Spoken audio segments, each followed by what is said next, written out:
继续来看苗栗通霄火力发电厂5号发电机组，今年3月来除役。瞄这个抢风挂伫个风台前，伫个昨暝，甲120米悬的烟筒甲放互倒。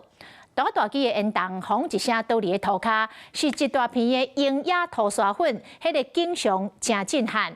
附近有不少的乡亲专工带小朋友来见证这个历史性的一刻。大支烟筒拿来拿去，民众远远看过，是看甲真激动。落尾烟筒规个倒落，涂沙粉啊烟管啊真老悬，放落的时轰一声，非常震撼。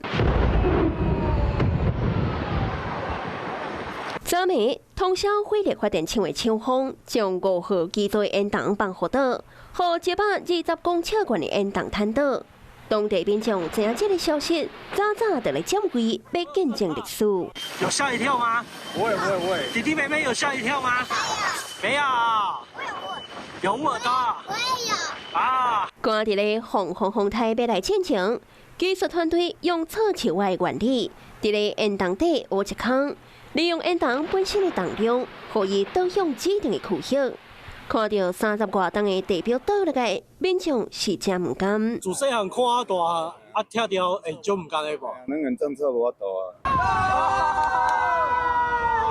通霄火力发电厂123号旧机组，伫咧放30多吨后，小煞拆除。5号机组也伫今年3月来除役。随着5号机的烟筒摊倒，也算过旧发电系统进入历史。目前，敢若剩新型的6号机组的烟筒。Hello， 我是易景，想要抢先掌握最及时的新闻资讯吗？赶快订阅、按赞、开启小铃铛，锁定华视新闻的 YouTube 频道。